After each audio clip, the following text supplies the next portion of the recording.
Tēnā koutou katoa. So I'm Denise Cosgrove. I'm the Chief Executive for Presbyterian Support Northern, and I'm really, really excited to be hosting this inaugural lecture series on child wellbeing over a 4-month period.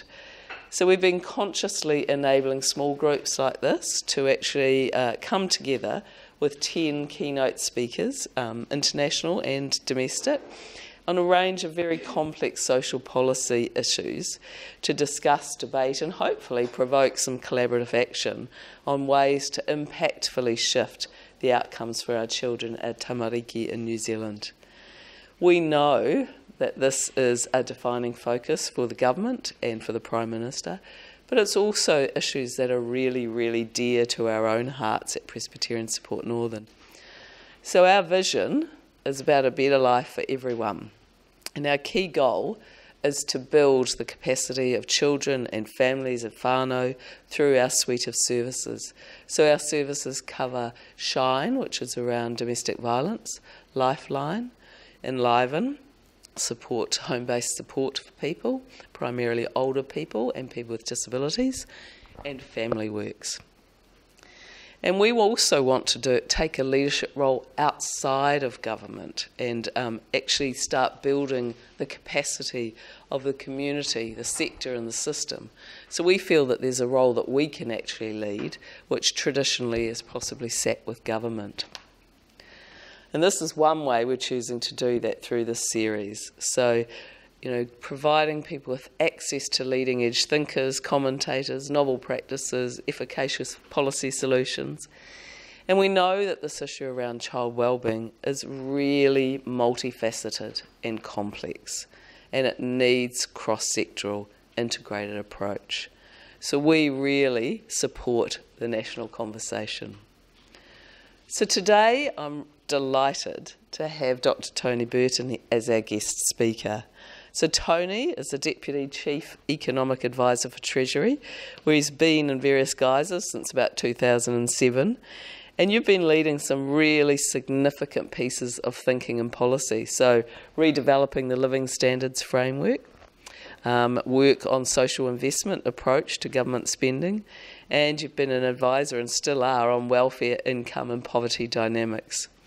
And prior to Treasury, you were contracted at MSD and you did some very interesting work there as well, one of which was an analysis of the impact of social media campaigns against domestic violence.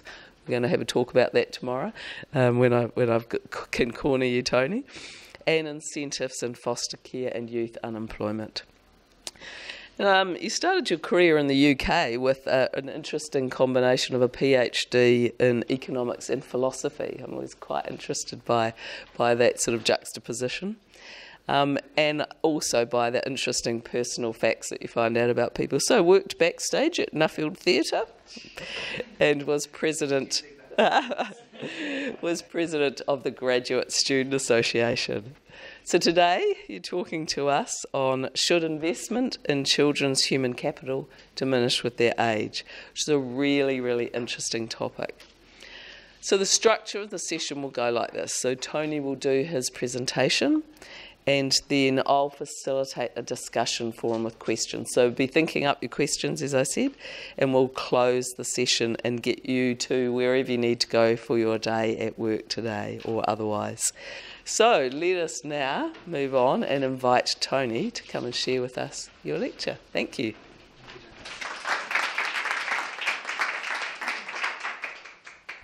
Thank you very much indeed for inviting me here. My day job, as Denise mentioned, is the work on the Living Standards Framework, which I'm sure some of you will have heard of. One of the reasons why I'm mentioning and distinguishing between my day job and what I'm doing here is this is very much work that I've been doing kind of outside of that. So I want to be pretty clear that what we're doing here is not the Treasury position, which is often some of the things that happens with this. Now, normally what I do is I start with a sort of list of, the structure of what the presentation is going to be like. But actually, the cartoon does it. This is what it's about. And the bottom line, which is so ably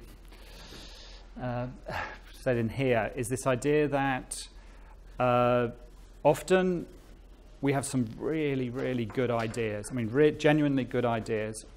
And in this context, it's about not just good ideas, but fantastic pieces of research that are consistent, clear.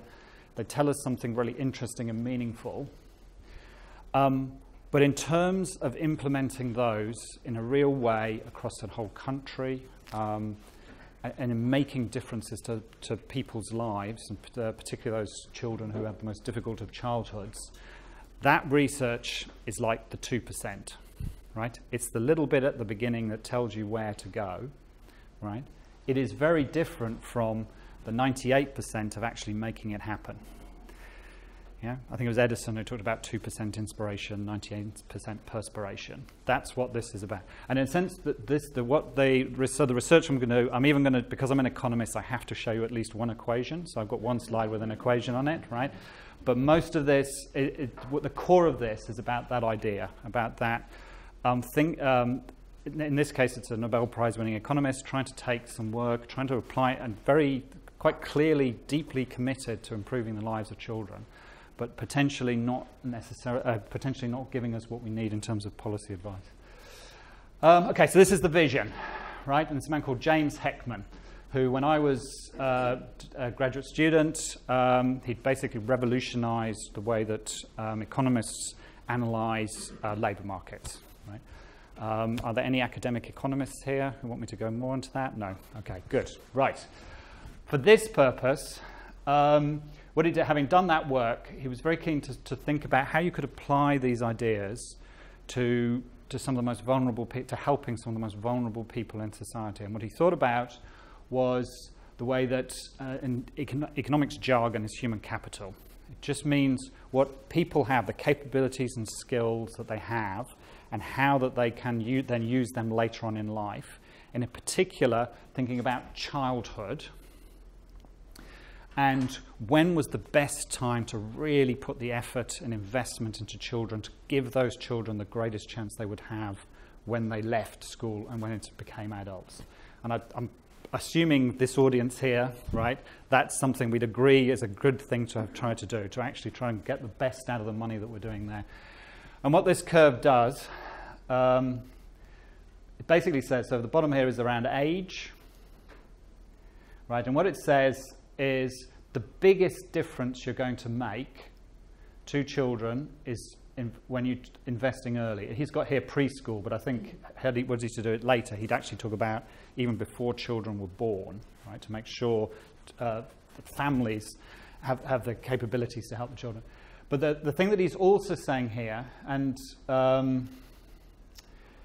is that you get to a point where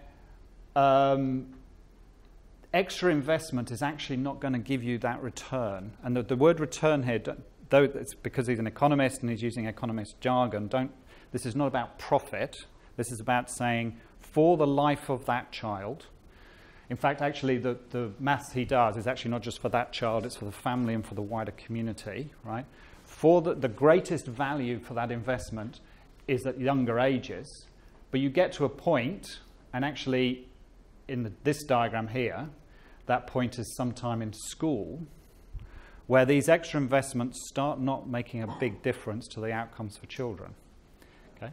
So in America, Heckman's from the US, this is taken to mean you need to stop investing in universities and sort of post-school training, because by the time you get to post-school training, you're in a position where what you're doing actually isn't providing, government shouldn't be investing in that at all, right?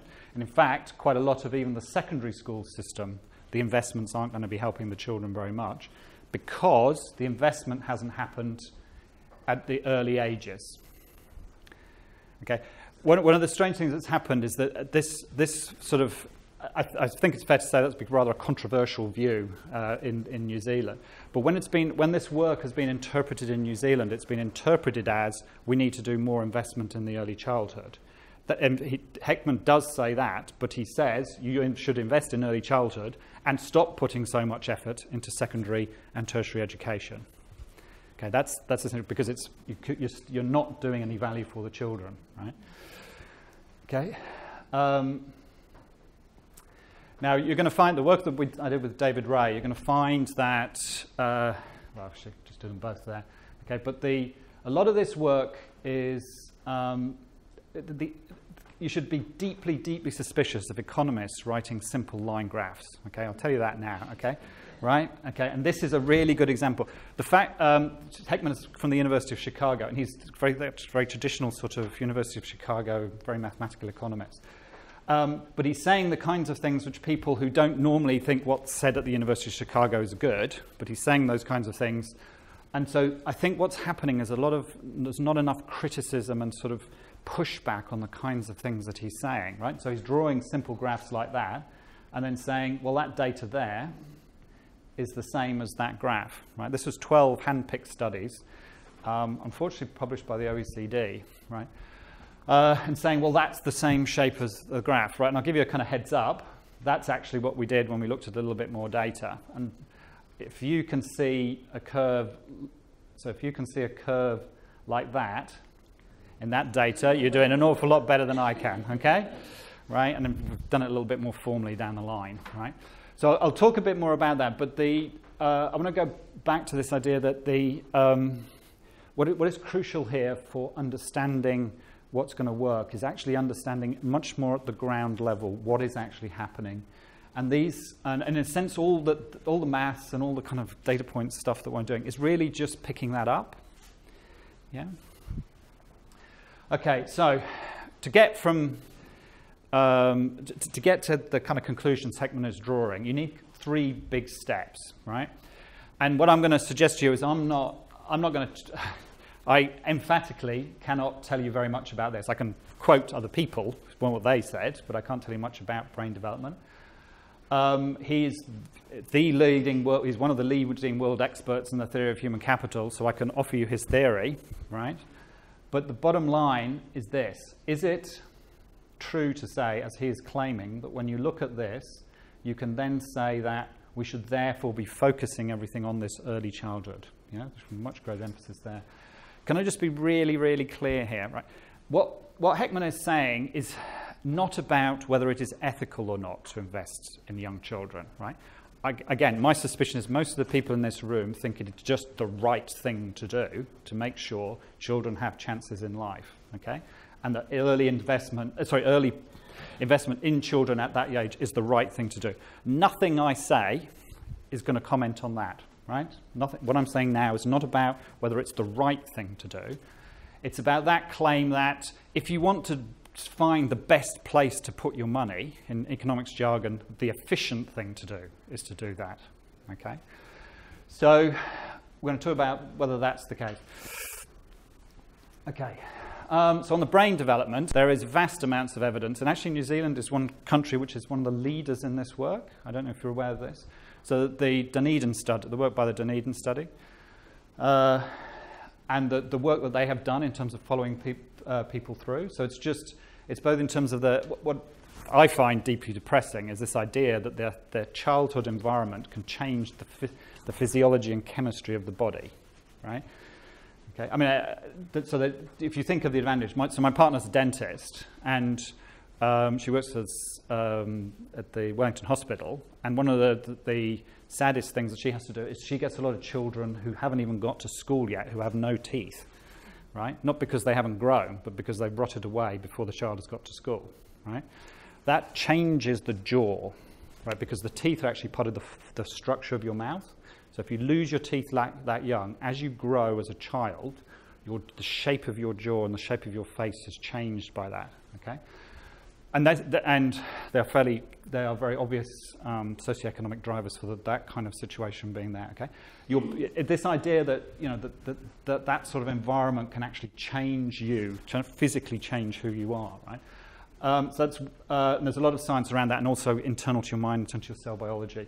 And then there's the work around, long-term outcomes around life expectancy, educational achievement, and so on. And again, this is, right, there is unambiguously the case, right, and I would hope nobody would challenge it, it's unambiguously the case that what happens in early childhood has big impacts if you're not allowed to flourish in later life, okay? I mean, No question about that at all, and certainly not what I'm going to be challenging. Okay, the bit that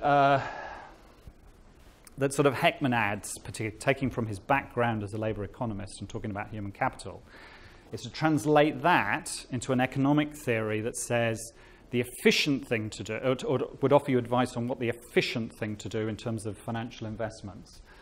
And what's really big here is this idea that skills aren't, traditionally economists have thought of skills as like, right, I can go and I can move widget X and to another place, and then the world will be, will produce something from that process.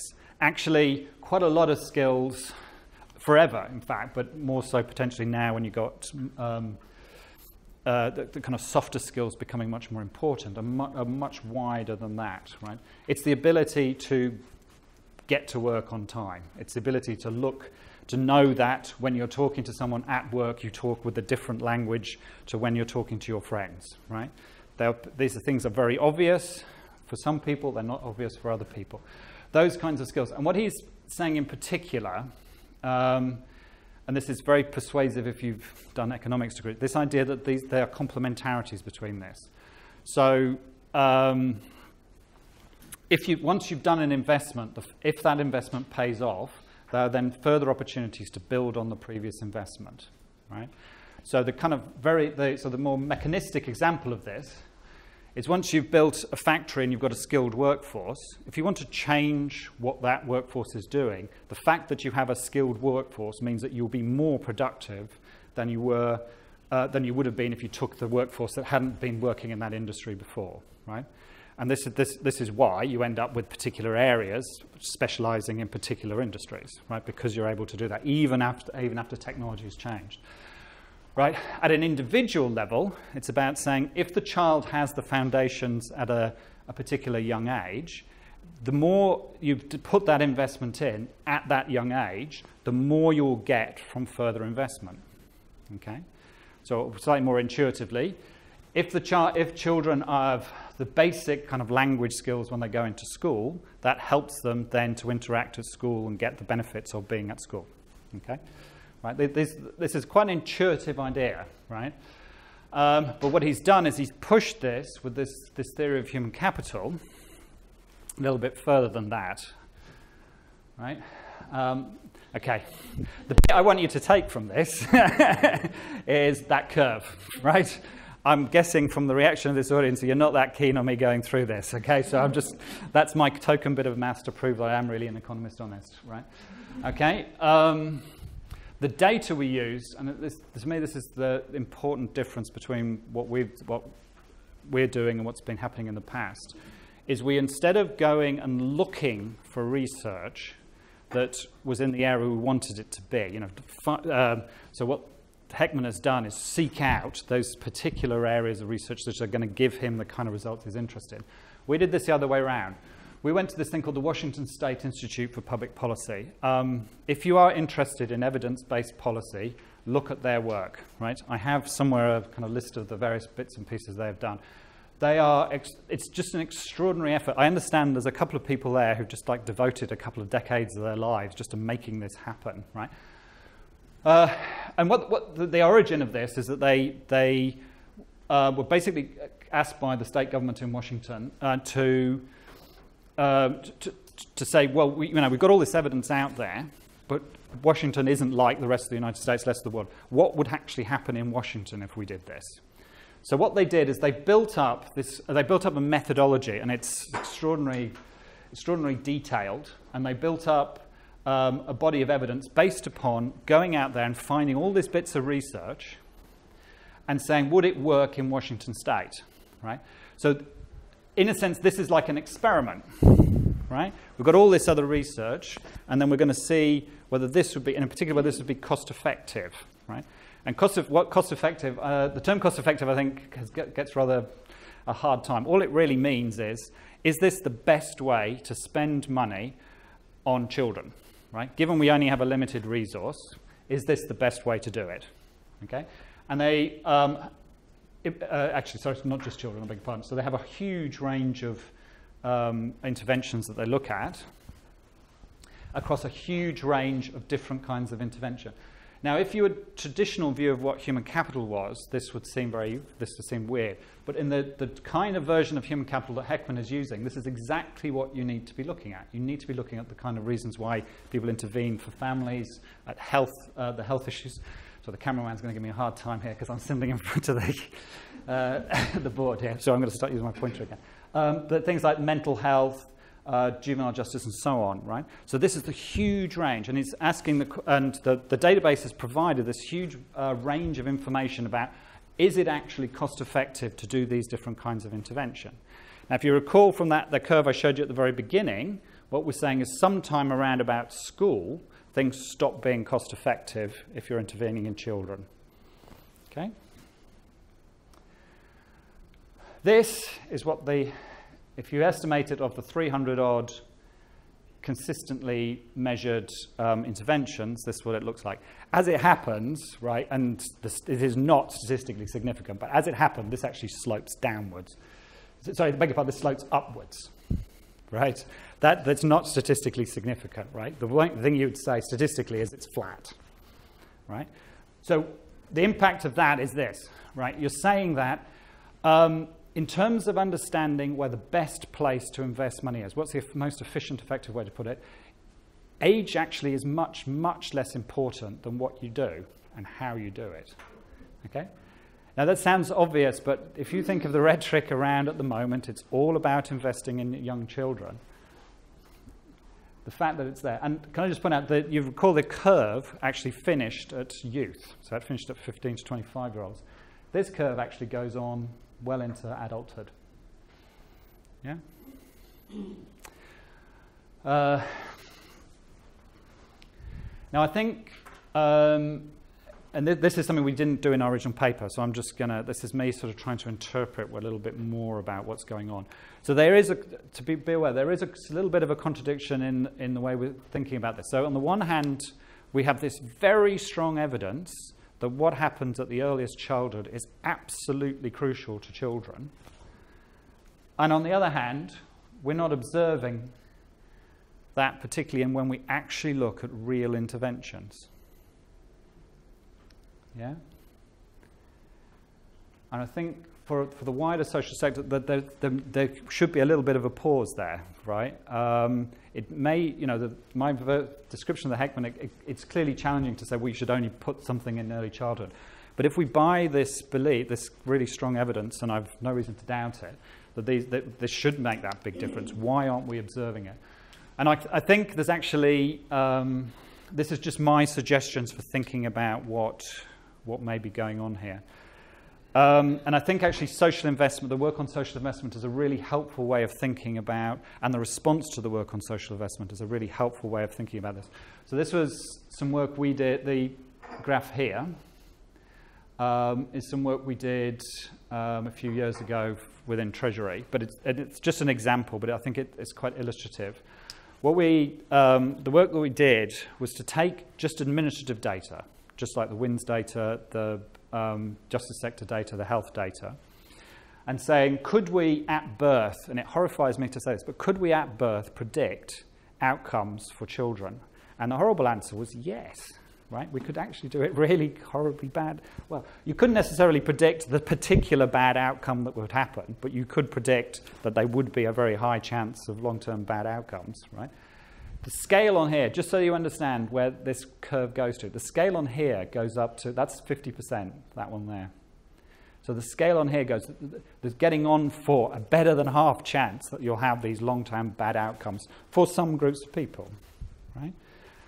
Now the data here was anonymous data, right? We were under legal obligation not to use named data. In order to do the analysis in this graph, what you have to do is you have to take the data which has a name on, you then get the computer to strip the name away, you then link the data up, and then you do this analysis, right?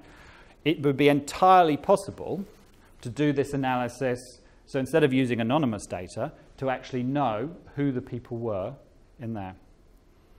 Okay? It would be possible. We didn't do it, because it would be illegal to do it, right? But we could have done it technically, right?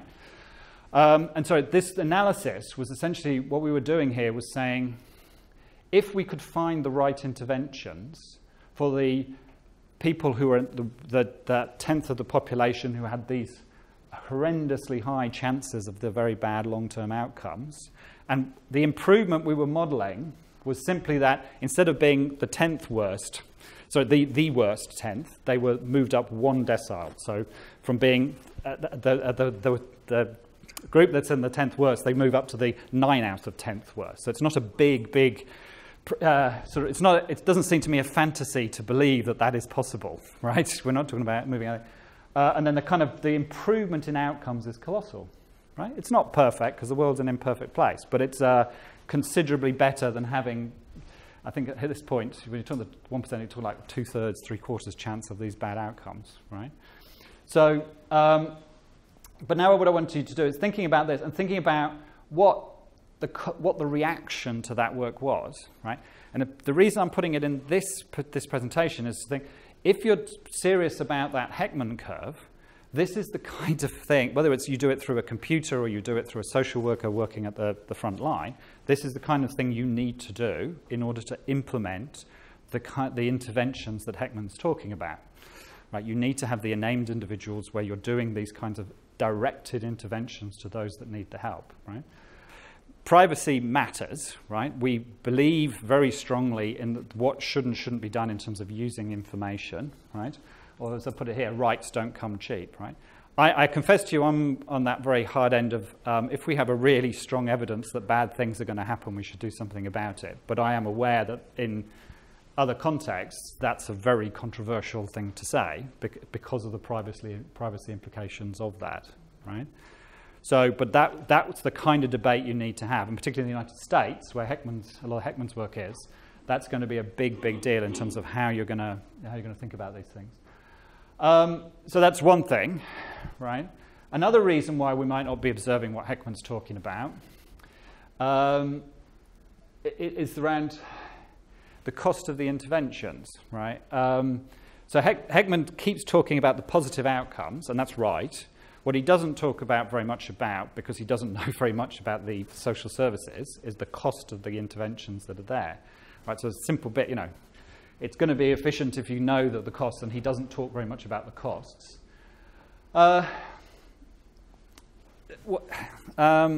So David, who does this, he has this sort of jerky way of saying this, but what you don't, if the kind of intervention is like, say, fixing a broken leg, you don't fix a broken leg at 2 years old because in 7 years' time someone's likely to break their leg, right? Some interventions need to happen when there is a crisis of some sort, right? In fact, quite a lot of interventions need to happen when the crisis happens, not predictively. Yeah. So, and if you don't do that, sorry, I'm being facetious here, but I hope it gets the point across. You don't put plaster on children's leg in the belief that a high proportion of them sometime in the next decade might break their leg. That's just absurd, right? That sounds absurd. Now think about this as you're going to provide services at an early childhood centre, right, where you don't know how many of those children or which of those children are going to benefit from those services, right? So, and you think of the kind of high intensity services that you might be wanting to implement that would actually help the children who are worst off, right? And you can, that's a bit less intuitive, but it's also the kind of things that when you're challenging sort of Heckman's logic, he's essentially seems to be saying you just do this vast array of these high intensity services even when you don't know the children are going to benefit from them. And I think this perhaps is my most challenging to you as a group here, right? If we're honest with ourselves, how many of the things we do when we do them work? Right? It's all very well to say we could make a difference. Can we actually make enough of a difference? Right? I mean, you're going to know these things much better than I do, okay? But it'd be fair to say there's a fair chunk of people where we really honestly don't have enough of the, I'd call it, because I'm an economist and I use jargon, I call it a technology, but it's just techniques, ways of doing things where we don't know how we can actually help some people, right? That's a reality that we have to face. Yeah, and then there's something about targeting. And so to me, the problem with the Heckman is he's doing a traditional University of Chicago, let's just sit back and do some maths and talk to other people who like doing maths sort of thing. But the outcome of that discussion has been something which we wouldn't normally associate with people from that background. And we haven't really offered enough of the challenge to what he's actually saying. And so in the end, all that's really is doing is sort of facing this beautiful theory with the world as it kind of really is, and the diversity of the kind of outcomes that we see. Okay. More practically, I'm going to do this again. Look at the Washington State Institute's database and the evidence they have developed. It's worth it. I was appalled, frankly, that we spent so much time trying to reinvent these kinds of databases, right? There's so much work out there already, right? We can adapt it for New Zealand purposes. So the numbers in the Washington State database don't work for New Zealand entirely, but the methodology does. You just have to put New Zealand numbers into the methodology, okay? And that's one of the things we should be doing. I reiterate the thing about equity, right? I have said nothing about the ethics of when you should and shouldn't intervene in this except to say this talk isn't about it. There are very good reasons for wanting children to have good childhoods, right? They're just not efficiency reasons, right? So this isn't an argument against that at all. I think more practically, I think there's something around the emphasis should not be on generalizations of the age. It's about you look at the specific interventions, do they, don't they work, right? Sometimes you can have a good reason to do an intervention, but for all kinds of reasons, usually local reasons, it just doesn't work, right? And you've got to think about it in that sort of level, what actually works. And move away from these kind of general this sort of generalizations. I mean, just one final thing. The upside of this, right, and the upside of that graph, right, is we shouldn't really give up on people, right? And that's a kind of, that's a sort of, if I was to say one big headline from this, the evidence isn't there that even if you're a cold-hearted economist that you should give up on people, okay? Actually, we do have opportunities to help people throughout their lives that are in fact effective. Right? And that's the kind of positive story. So yes, people can be very damaged, but also you can do something to help them later on in life. Okay, thank you. Tony, hi. I don't know if I've got a question, I've got a comment. Yeah. My name is Alison Sutton, and I've been an adult literacy specialist for almost all my working life. So my blood pressure's gone up, really a lot, because I know some of the studies that are in that suite for the adult justice and adult skills piece.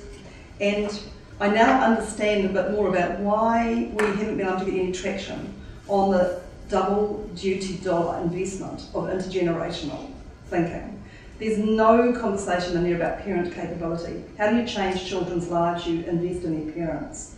And the adult literacy research that we've got in New Zealand, and the adult literacy research actually in the US, doesn't join things up. And because they use a whole lot of data from adults in prison, which is not actually helpful in thinking about parent capability, we've got a really skewed data set in there. So I think the statement you made about early interventions effective, we don't know whether interventions with adults past a certain age and below a certain skill level will get us results. But I think that's what I think is really we should explore, and it's something actually I would think I need to talk with Treasury about in my current role, because I'm leading a campaign on early language with children, but how are we doing that? That's parent capability. And so it's all in that space. So that's not a comment, it's just saying, wow, I kind of get some of it now, because I never really understood this obsession about investing in children if you can't invest in their parents. I agree. No, I agree. I think, yeah, I agree. Yeah. I think some of this goes back, part of this I think goes back to the original research was on children. It is in fairness to the people doing this work. They have started to talk about prenatal intervention much more, right? So, but that's still, you have a woman who's pregnant, so you help the family. I think what you're talking about is something that's a little bit more wider than that still in terms of when you'd intervene with the family. Absolutely. Thank you, Tony. I'm Margie Upper. I'm chair of the PSN board, and so on behalf of our board, thank you for your time this morning. I think just to reflect on that comment, a comment you made earlier on about the Heckman work, which is my understanding of his work, is that his maths actually did include some broader outcomes, not just the individuals that were the subject of the studies, I think. My question is about, I suppose for us, the implications of what you're saying, because there is a lot of rhetoric about, and it always seems like a trade-off conversation, do more here, but that means less somewhere else. And I think some of the challenges are that actually while we could invest in a lot of more early year interventions, the reality is all our systems still have to deal with the problematic young people or adults at the same time, and I think that's quite a tough conversation for services.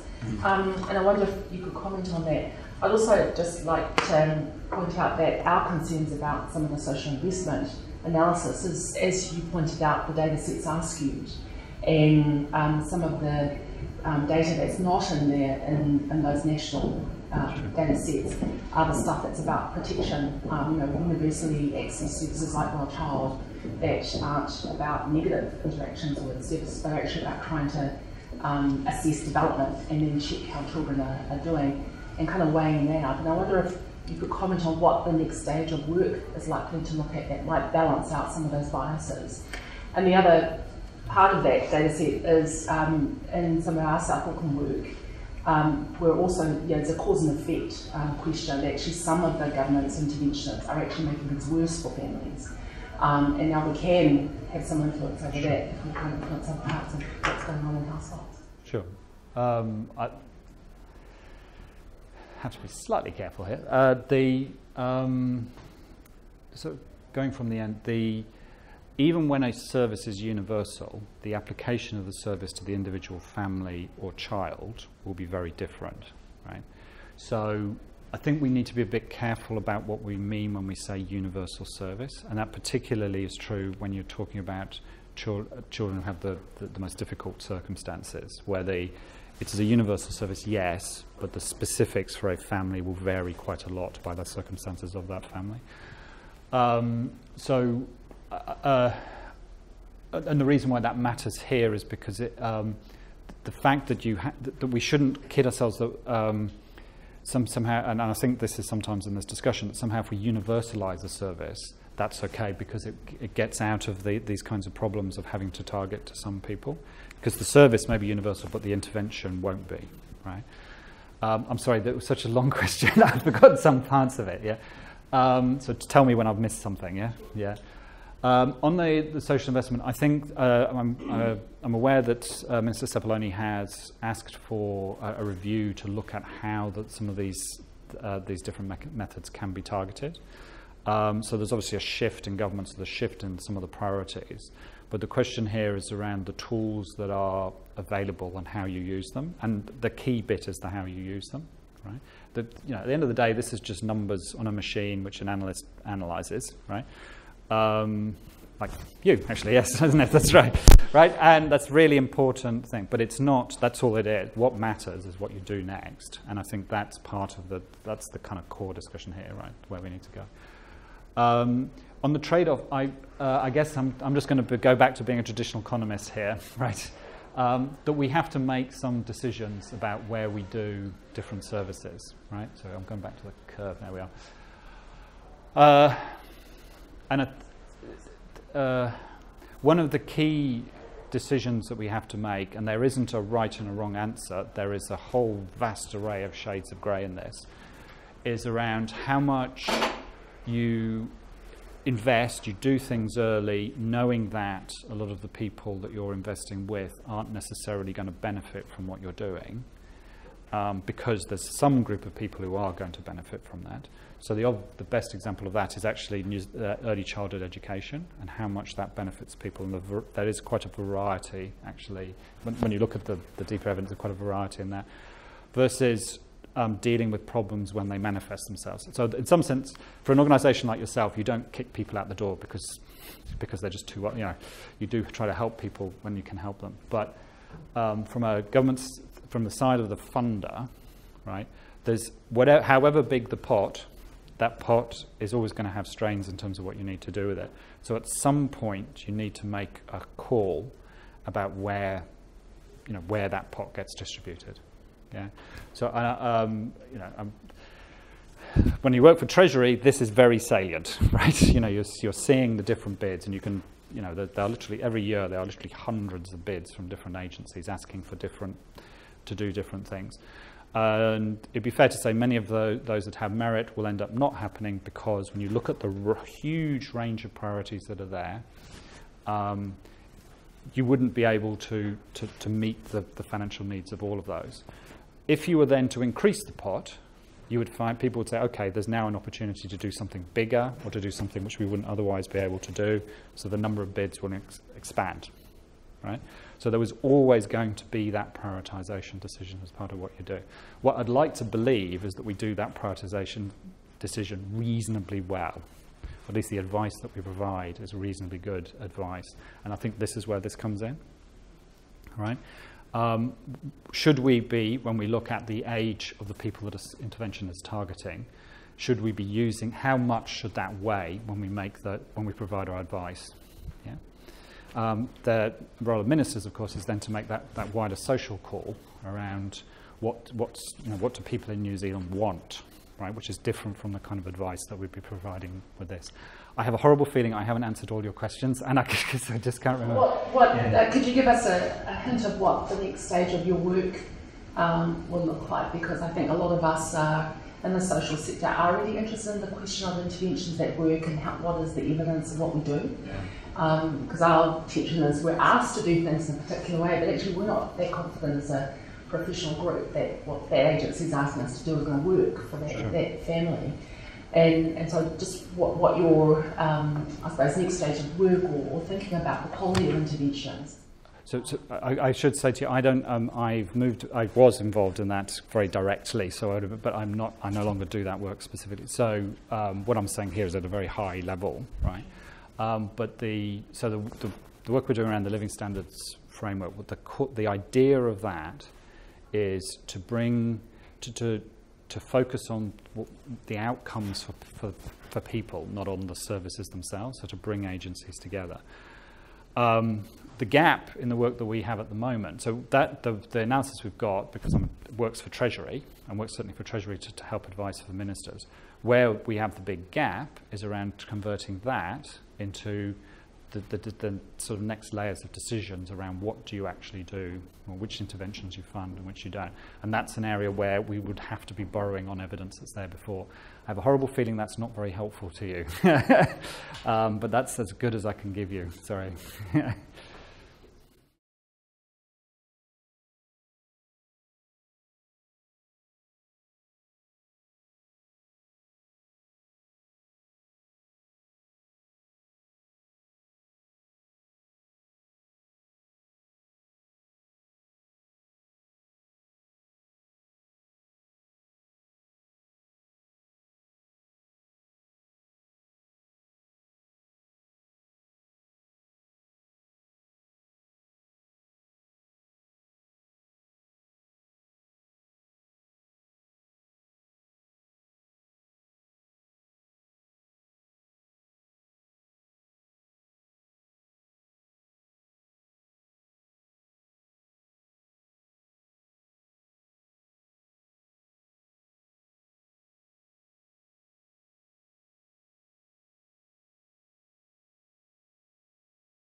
or controversy, and say some more about that. So, I mean, what I'm about to offer you is roughly Treasury Advice for the last couple of decades, which is essentially that what we need to be really clear about who we're helping and why we're helping them. And when we're not, we get what you've just described. We end up distributing money. And the point, of course, is that the money gets used, and as far as I can work out, get used perfectly well. It's just not as well as it could be for those people who have the greatest needs. I can give you heaps of examples where it's not used well. And I'm sure everybody in this room actually could. Sorry, I'll just be with you in a moment. But this is so the economics language here is around efficiency. All efficiency means in this context is in a social sector context, is you're giving the greatest improvements to people's lives given the available resources that you have, right? And I could suggest to you that one of the problems that the wider sector faces is because there's a sort of externally a skepticism about the effectiveness of what happens within the sector, that actually means that there is a layer of difficulty in getting more money to the sector. Well, I think there should be. I mean, the variation in cost benefit in those graphs is enormous, and that's true across all the interventions that I'm familiar with, and that to me is connected to the issue of technology. We don't have. We do sometimes have technologies. We don't have agreed technologies, and we don't agree that those that work for particular contexts need to be standardised. So we are in a situation. It's like orthopaedic surgeons saying, well, actually, my style of doing your hip operation's a bit different from the bloke down the corridor. This is my way of doing it. I'm autonomous. So, that produces this vicious cycle if we never actually develop a collective agreement about what the technology ought to be. And so we go round and round and round that circle. I mean, John Dixon, who I know couldn't be here, I mean, a lot of work he's doing around cost effectiveness is precisely to deal with that. I should say, and this you may take this as a backhanded compliment, but you should be working for Treasury. The kind of thing we say all the time. Sorry, go on. In running your numbers and getting your graph, are you able to run the same numbers again and control the program quality? The short answer is no. Right. I mean, you can look at the outcomes from it, right? But no. I mean, I think I'm probably not the first person to look at this and to feel deeply unhappy with the proxies people use for program quality, because they tend to use things like qualifications, which we, are not particularly good. So the answer to your question is no. And would it be possible to extrapolate out from what you're saying to say that, if the Prime Minister came to you and there were these hypothetically equal quality programs across the age range, would you say age has then no bearing on which of those you would choose? Subject to understanding the benefits of it. Two things. Subject to understanding the benefits and the costs, and secondly, there's still a layer on this of ethical decision making. We can decide that we believe. Yeah, that's right. Yes, I think it would be fair to say in New Zealand society there's a very strong emphasis on children and the needs of children as children, and that's not an efficiency belief. That's a kind of belief from the heart, sort of saying, that we need to be helping children, because those are the people we regard as a priority. Yeah, and to be really clear, this is not an argument against that, right? This is about purely an efficiency discussion. Yeah.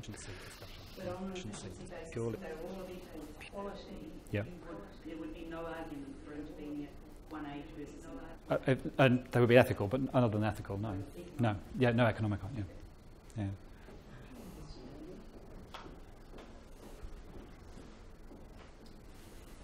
Thanks, Tony.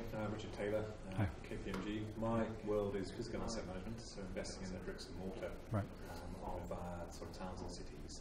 Really good presentation. And I was quite captured by the Dunedin study sort of findings. I just wondered if you could talk a little to that study and how that has interfaces with this work as well.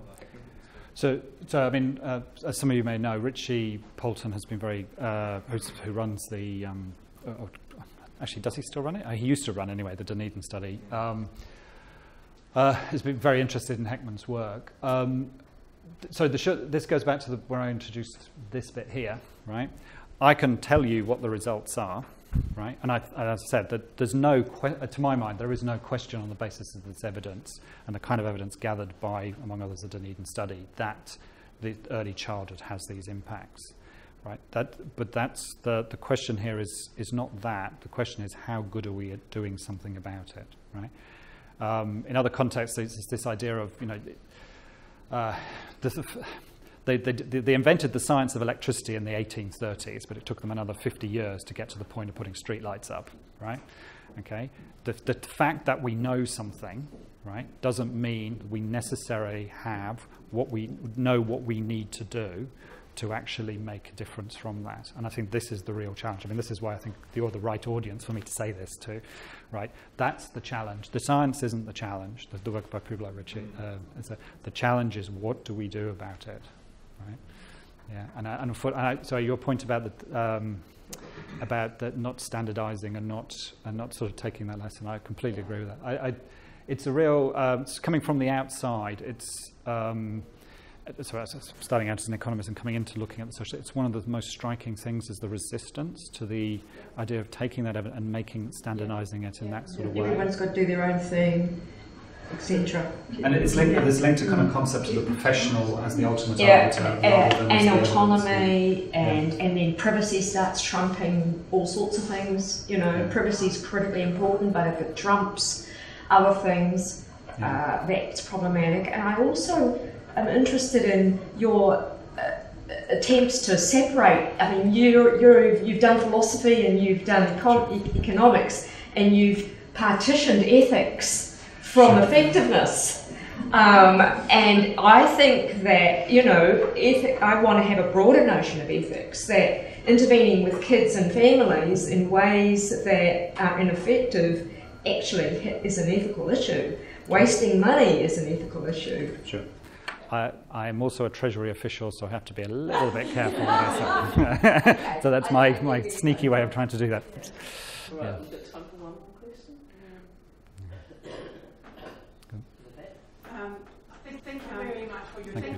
Really enjoyed it. And finishing the talk from an economist that finish you say don't give up, finish say don't give up, finish like that's very good. That's very good.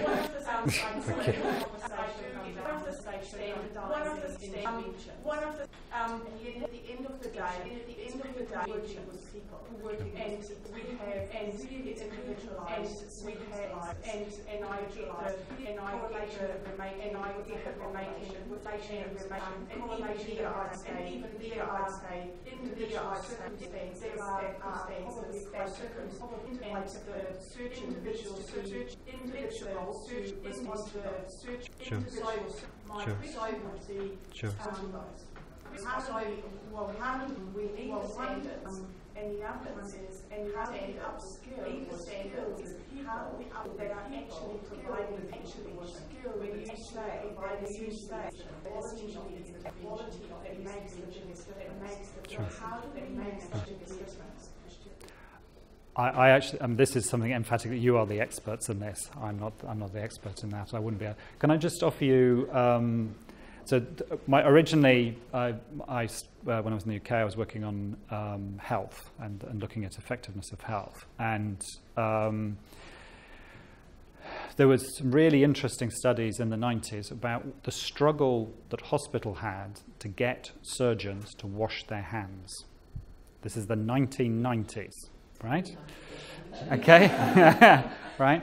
And the reason I'm mentioning this context is because that does, and in fact, you know, what happened then is that, at least in Britain, there was this big thing about how, you know, what are the techniques we need to do to get everybody to wash their hands, right?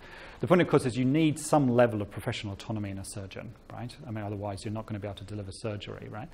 But there's something really not right about the fact that that is interpreted as you don't therefore need to wash your hands, right? Okay, and my feeling in terms of the social sector is that we still haven't got to the point where we're prepared to tell people, look, it's just wrong, you know, the equivalent of not wash your hands. Do you know what I'm saying? Yeah, and that's the bit that we need to move on, and then you get a proper sense of what autonomy looks like.